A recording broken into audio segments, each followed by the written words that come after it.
This is a really short one because I never got to join the game, but I applied to be in a romance-focused game on LFG, assuming that since it was tagged LGBT plus friendly, there wouldn't be issues. I am a member of the Alphabet Mafia myself, but when I applied, I mentioned my interest in playing, and I would want to play a gay character. I was told that another player, though, had listed homosexuality as a hard line on their consent sheet, so it wouldn't work.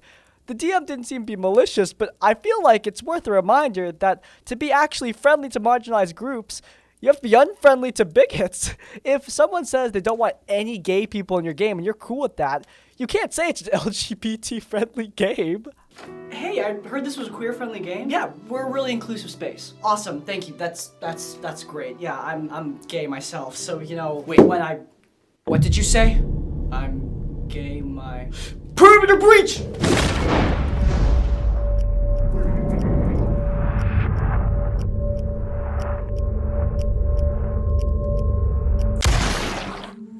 You done with the problem? He's gone. He's gone. Oh, thank you, sir.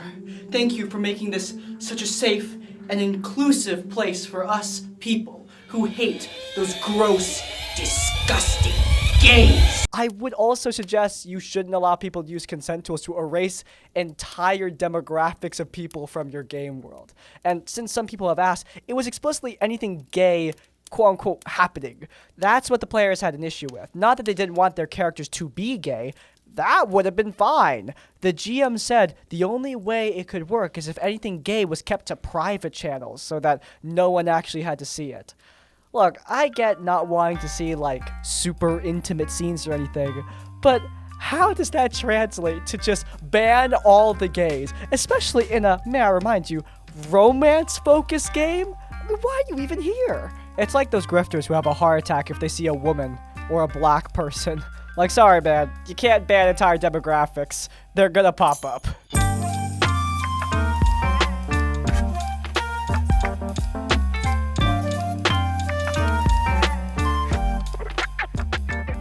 My husband and I have been playing D&D for a few years now, and for the most part, I've been a forever DM.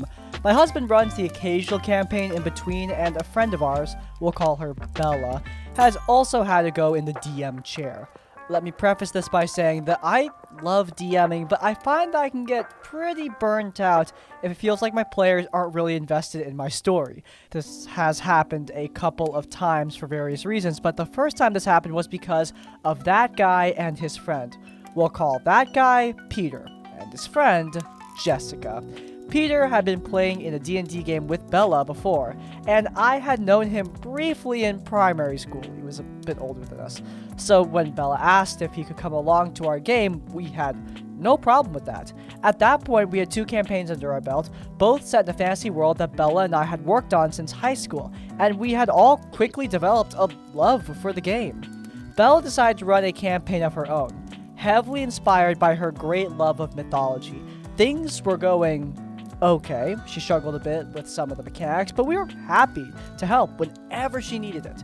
She liked to give the party goofy magical items that she found online. My husband's character, who is actually evil, not really played as that evil, as we still were learning how to approach this kind of characters, well, he soon came in possession of the Book of Misspells. Alright, what is this? Oh my god. Gown of Madness. You find yourself wearing a ridiculously patterned dress. What were you thinking? This is amazing. I need this. Yeah, the book was mostly dumb fun, casting spells like Fold Person. You are no match for my spellcraft. I cast Fold Person! Fold Person? Don't you mean... oh my god! Oh my god! This is horrible! What's wrong with you? Please, no! My husband thoroughly enjoyed folding random NPCs as we journeyed, and we all found it hilarious. The real trouble came when Bella gifted him a 2nd edition book that contained the spell Geese. That meant instead of using grease, the spell would summon 2d4 angry geese for 1 minute, and they'd attack at random. We were doing an escort mission at the time with a bunch of refugees who needed safe passage through a desert. On the way to the place where we rescued these people, my husband had summoned geese that attacked a few of us, including Peter's lawful good dragonborn. Not a single one of us really cared, and we thought Peter didn't either, but when my husband decided to summon some geese to be a nuisance to the refugees, which was very much in character, he was told rather smugly by Peter that he couldn't.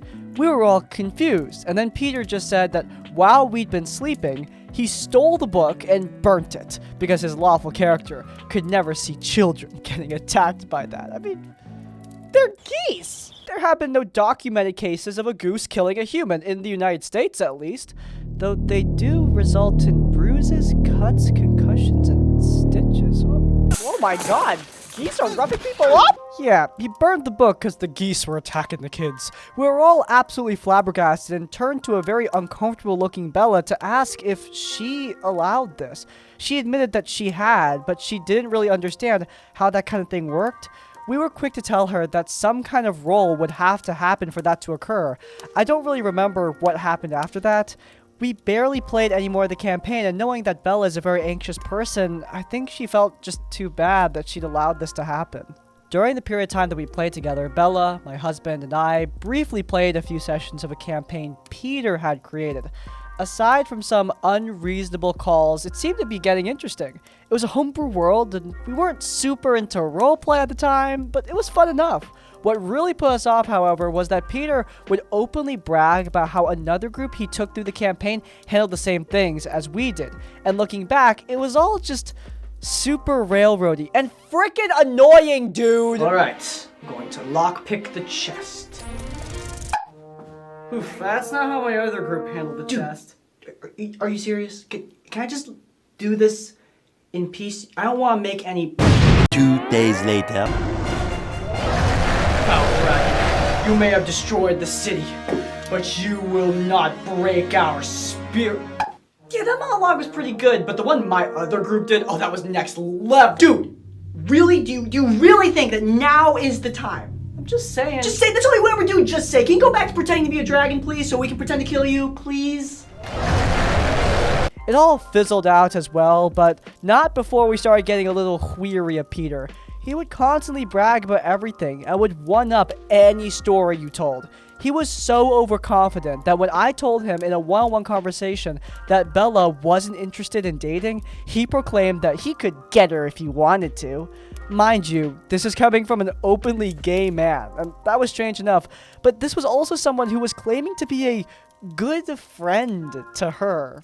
As a fellow dude who's not interested in girls, I don't brag about my ability to get girls. That's weird, dude. She's never really been comfortable dating, and that's her business. We did end up telling her about this sometime after we stopped playing with Peter.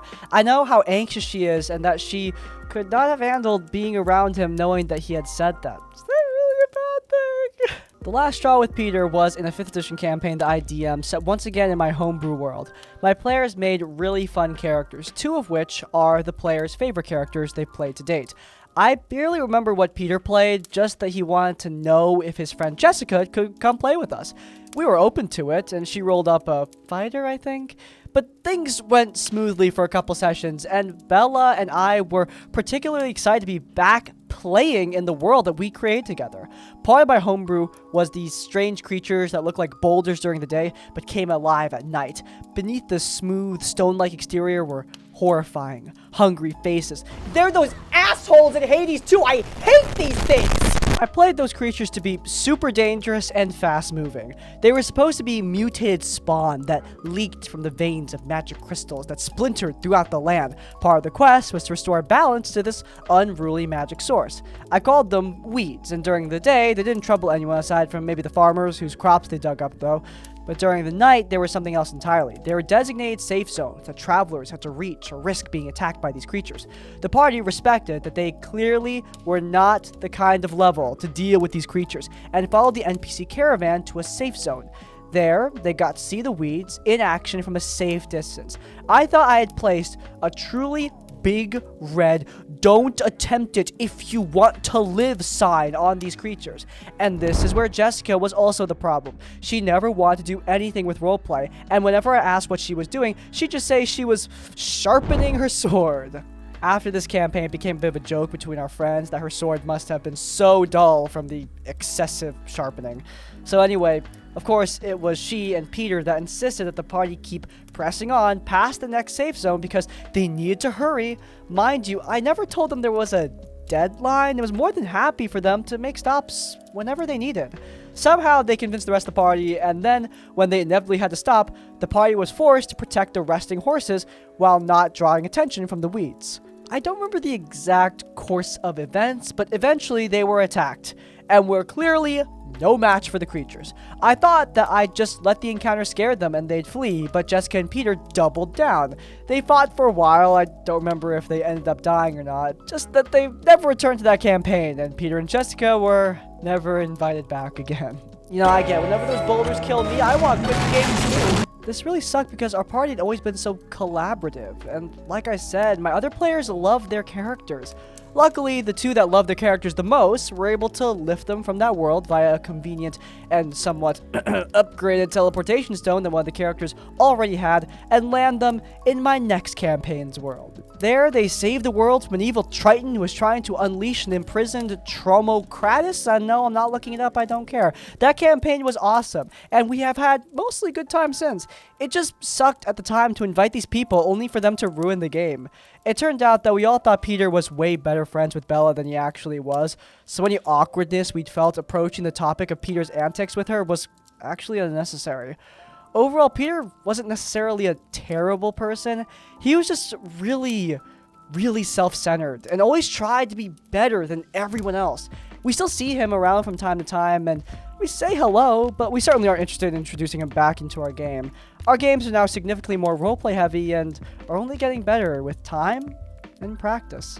I don't want to diagnose anyone and say this guy is a narcissist, but yes, self-centered is a good way to put it, and that is a big root of a lot of people's problems sometimes. When you see somebody who cannot stop just trying to one-up everyone around them, yeah, it gets really annoying. Like, I don't think Peter was fulfilling some kind of weird incel fantasy with Bella. He just wanted to stand above other people, even if he has no interest in actually dating her. But no matter his intentions, those comments are weird. The way he's always trying to talk over people, the way that he acts in the game, they're small things, but if you're not having a lot of fun in D&D or any TTRPG, you're not going to stick around. It's a big time dedication, and why would you dedicate any time to just dealing with Peter and Jessica's occasional BS? It doesn't matter if it's occasional. It's still annoying. It's so frustrating that every time I want to game, we're playing the same old, same old. I love my group. As a DM, I'm getting tired of being left out playing. If only there was a game that let me play alongside my players against a common foe. Thank God for OneLastFight. This video is sponsored by OneLastFight. You might not be aware of this, but I love a good roguelike. And this one is a great roguelike. It's a card-based role-playing game where 1 to 4 players journey to defeat their final nemesis, or die trying. Just like any tabletop game, you create your backstories together, you create your own nemesis together, and you work together to overcome a gauntlet of challenges and epic moments until your big boss fight. Beyond the game itself, the cards have so many awesome possibilities and stories written right there. I mean, they're meant to tell the tale of one last fight, and those stories, they don't need to just be contained to this one game. There's a lot of mileage that you can get out of this deck. OneLastFight gives me everything I want out of a tabletop game. It's got plenty of crunchy combat, but also lots of storytelling opportunities that allows everyone at the table to participate in a truly epic series of battles. If you guys are interested in Hit Point Press's OneLastFight, then you could head down into the description down below or to the pinned comment so you can begin your adventure against your nemesis. Thank you so much to Hit Point Press for sponsoring today's video. As always, supporting our sponsors does support us. And without further ado, I'm going to turn back into an animated rat so we can get back to the video. So, I'm a forever DM 4 years. In one of my games, I run at a bar. I meet a player who is willing to run Dragon Heist for myself and 3 other friends I know at that bar. I am ecstatic. I have only played one-shots or quote-unquote campaigns that run at max 2 sessions. This guy legit wants to run Dragon Heist all the way to Mad Mage, a level 20 game. Can we get a rest in peace for the broken dreams of DMs everywhere who thought they were actually gonna get to level 20? I'm not laughing. I'm sad. Hyped as hell, I devise a paladin character I want to play, and soon we begin playing. Fast forward to last session, and we're at 5 out of 5 on an arena-style battle. Druid is down and about to be eaten by an ooze. Barbarian is attacking little enemies instead of the ooze because the DM gave her the Berserker Great Axe session 2 of the campaign, and she doesn't have control of her character currently. I'm at full hit points, but the wizard is at half hit points. So I ask him, crap, how many spell slots you got? None. I just used my last one. Now this is technically true. I assumed it was cantrip spam time for him, so my good aligned paladin, who always goes in to support his friends, no matter what, well, he uses his entire turn to get close to Druid, since the ooze will soon kill him. I get in melee range, but unfortunately, I use my whole action economy to get there. I have my shield out for protection, hope for the best, and that wasn't enough. Ooze ends up doing near max damage to me with both hits, which drops me 0 hit points. Speed ahead a couple turns, and surprise, surprise, myself and Druid are dead. It's not until after combat that Wizard reveals his epic plan. He blatantly said, "You guys didn't remember I had a fireball scroll? I didn't want the DM to know when I was gonna spell sculpt around Druid." I'm so pissed. This is my first real character, and he dies because Wizard didn't stop me from going over to Druid. He could have said, "Hold up, I got this," so I wasn't in danger. Instead, he allowed me to go over there and die, and Wizard didn't even use that scroll last combat. Also, what was the DM gonna do? Give an ooze counterspell all of a sudden? That would be funny, though. Ha, foolish slime. You're no match for my fireball!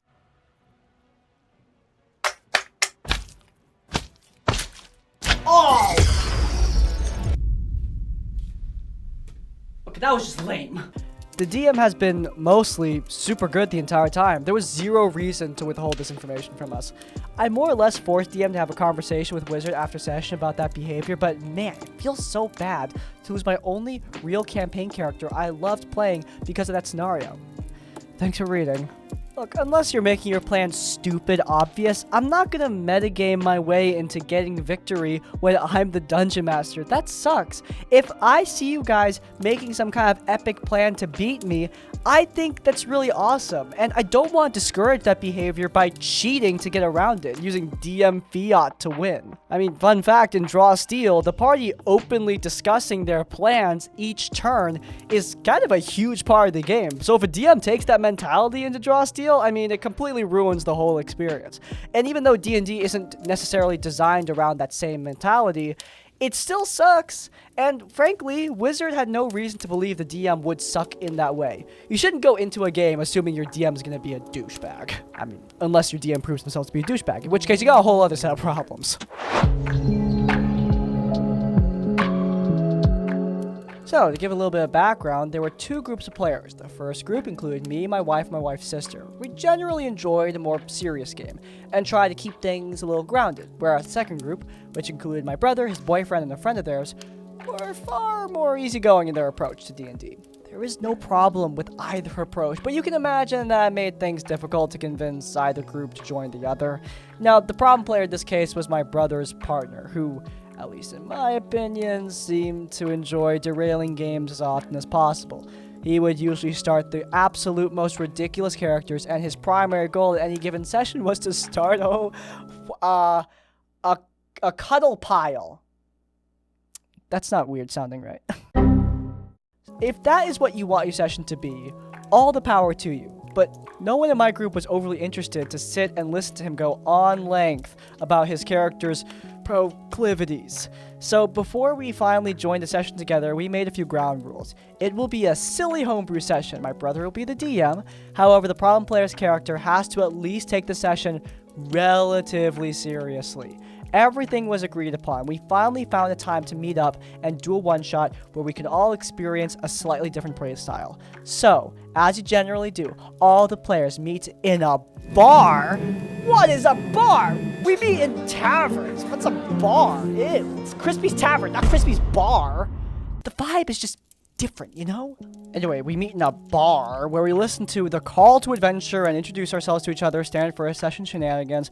So we introduce ourselves, and it comes to the problem player's turn to introduce, and he just refuses.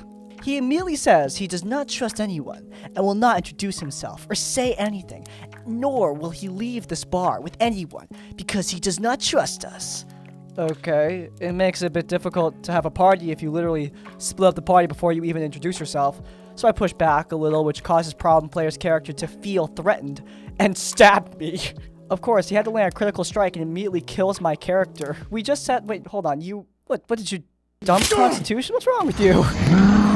The other players just say, okay, great session, guys, and that's how it ended. An unfortunate twist of irony, due to outside obligations, my group has split off. We don't really play all that much anymore, whereas my brother's group has somehow been able to meet and play at least once a month. I hear this player's current character is called Kitty Sex Boots, and has recently defeated their BBG by bringing in an army of concubines to help in the fight. I certainly applaud their creativity, and I'm happy that they are enjoying themselves, and I hope you also find some enjoyment in one of the shortest sessions I have ever played. Look, yeah, there is nothing wrong with somebody wanting to play a less serious campaign, and although it would make me deeply uncomfortable, there is also nothing wrong with having a character that's a bit more on the provocative side. Heck, I've made some characters that are a bit more provocative, though not to this degree. I mean, come on, I'm Arrow Ace. What am I gonna do? Don't expect too much from me. But the point is, the actual problem is the fact this guy clearly didn't want to participate in the game at all. I think that he was put off by you asking him to be a little bit serious, and then just kind of ruined the game out of spite. I mean, obviously that's the what is true dimension, but I have a feeling that's what happened. And in that case, I think that's immature and silly. Even more immature than his characters, honestly. This just happened. A few months ago, I made a post on the PvP sub for a vampire werewolf game. I really wanted to run werewolf, but I end up talking to this guy who tells me about his vampire, and I like the character, so I'm gonna run a game for him. I generally only do solo games because players are awful and will ghost and waste my time. Wow, this guy's barely even pretending. Okay. Well, he springs on me that he and this other person are a package deal, which, fine. I'll give it a shot. They start by dumping these big backstories on me, and I tell them to slow their roll. I say, let's do this in stages. I don't want to deal with a lore dump all at once, and then have to juggle two separate characters. They're cool, no problem. They've been looking for a storyteller for a while after their last game fell apart, so they had some experience. And spoiler alert, they didn't. So after one of them has a bout of sickness, 2 weeks later and we're back at it, I start asking them what their characters are doing. What's their character's story right now? What are they working toward? I go on to ask that question several times, getting different answers each time, and those answers were always vague. I tell them not to be vague, and they say, we want to leave it vague so that you can incorporate these characters into your story. Thanks for the consideration, I says, but I tell them that's not how I work. Give me details, I says. They tell me they will. Sorry, but who types says like that? Stop it! They start changing their ideas, and every time they do, I'm getting frustrated, but I ask them to elaborate on these ideas that are the start of something. Like one of them, a Toreador, wants to be a collector of people. I say that I'm fuzzy on what that means, so could she explain? She says, I want to build a faction, basically. Which was frustrating to me, because they didn't want politics, but I eventually would find out that she meant like a non-political faction. So I ask, so you want politics? And she says, no. To which I say that the Anarchs or the Carmilla, they're not going to see you that way. If you start building a faction, it is automatically going to be political, and she didn't even respond. Bro, she probably just wants to do like a guild simulator or something. Not everything needs to be Game of Thrones. The other guy wants to investigate the occult, to which I ask the logical next question. Why? And he said it's because his character is curious. I explained that he needs something more for me to write a story about that. Just collecting information is not a great foundation for a story. Eventually, he said his sire investigated the occult too, and he's more like him than he'd like to admit. Which I told him was not making this thing a driving force in a story. Bro, what do you want from him? That's a perfectly good motivation. Okay, so what's your interest in this field of study? It's always been fascinating to me. These ancient structures and creatures have always inspired me since my childhood. Yeah, but are your parents dead? Are you trying to honor their lost memory after their tragic demise? I mean, no? Are you trying to find some lost heritage that you've long forgotten about? I'm sure I could trace my heritage to something. Mere interest is no proper reason. You need something far, far greater. Such as dead parents. Those ones are really good. Guess I better go kill my parents. Finally, Now, every time I go back and forth with these people, they say, oh, okay, or, oh, that's fair, and then I hear nothing. This happens half a dozen times between them at least. Now, this is all on Discord, and these people are permanently set to invisible. I never know when they're on. Sometimes messages are right away, or other times they're 12 or 24 hours apart. So finally, after weeks of trying to collaborate and getting nowhere, I finally say flatly that I cannot write a story like this, which they knew. Because at the onset, I was very clear that I needed several things, aspects to their character. But as I would discover, they didn't comprehend what I was saying, or they didn't care. Frankly, I think it's the latter. I have no choice but to lay it out on the table. I tell them I cannot write the game because I don't know what they're interested in. I describe the conflicting ideas that I was given. I say in there, and I quote, I get you want to give me a lot of room to write, and I appreciate that, but I feel like you're not listening to me. When I tell you what I need, you are unwilling to do the next steps I've been trying to get us to do. My players don't give me anything to work with. So?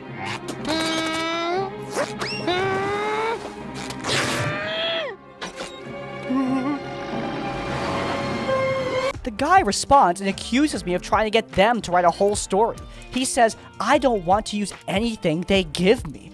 Which, at this point, I'm starting to fume. I wasn't insulting or belittling, and now this prick had the audacity to tell me to my face I don't want to use anything they give me, when every single time I ask to know more about their ideas. So the girl chimes in a day later and says the conversation is getting lost in the tone and ideas are being interpreted so rigidly, and I don't even know what that means. But then she tells me that her collector of people idea was to bring people into the fold, and I have no idea what that means. Either by siring new vampires, which means she doesn't know the lore, or taking in vampires to her own family. She doesn't understand clans. She wants to create her own faction?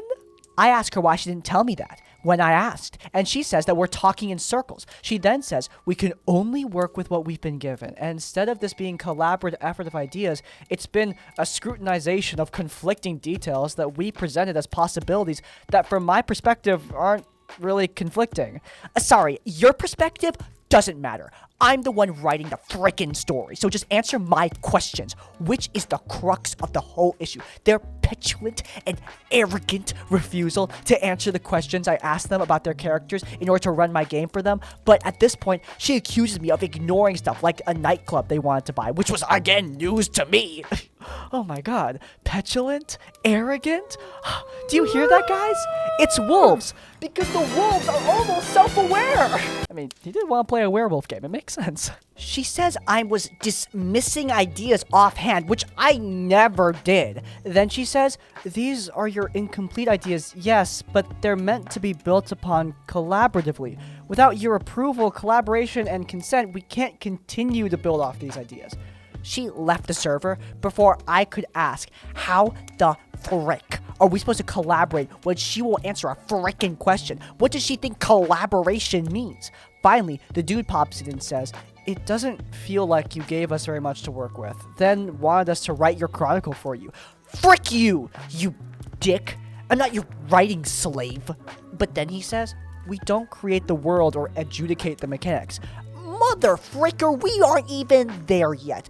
I'm still trying to get you to do the basics of creating a character, but they were grasping at straws to find a way to make me the bad guy. They knew they hadn't done the work. They knew they were freaking lazy. And then he says, we shouldn't have to be interrogated. Yes, you should be interrogated. How the heck else am I supposed to find out about your character? So to summarize, they wanted collaboration but refused to collaborate. They wanted me to create a rich story for their characters, but they didn't want to lift a frickin' finger to give me anything to help write a story. They were evasive when asked even the simplest of questions. Then, when I communicated the problems I was having, they got insulting, condescending, arrogant, and all around crappy. They were entitled little twats who sat there. Wait, are you British? Because that just makes all of this way worse. They were entitled little twats who sat there demanding that I deliver them top-tier entertainment for free, and I should have to put up with their petulant frickin' games. Get screwed, you two. This is why you can't find a game. You're toxic. Through and through. Look, I'm not saying that players can sometimes not be frustrating when it comes to scheduling or giving backstories or not being communicative. Like that bit about a player being invisible all the time. Like, yeah, that can be annoying, but frankly, that's their choice and their business. I just need a reasonable effort, and these two players are putting in more than a reasonable effort. Like, they sent him 2 backstories that he deemed were too long and overcomplicated, but then, when they started being more vague and more open, more simple, he got mad at them for that too. You can't have both. There was such a gleeful lack of self-awareness throughout this entire post. I mean, the bit where he complains that their stories keep on changing when he's constantly telling them to go back to the drawing board. Yeah, of course their stories change. I mean, hell, as a DM, my world building changes all the time just because I get new ideas and want to try something else. Look, self-awareness is something that's so important, not just for TTRPGs, but dude, it's important for life. And if you don't have it, well, good luck. You're gonna need it.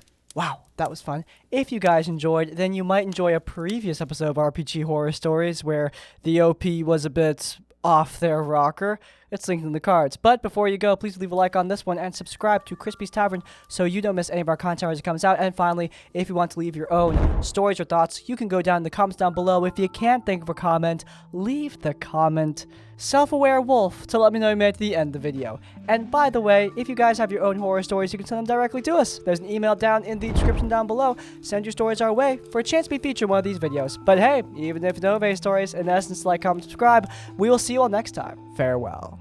Okay, do I pull it off? You know, everyone hates fedoras. Like, it's not bad. Ah, what's wrong with you? Please, no, don't leave me. Give me death. Give me death.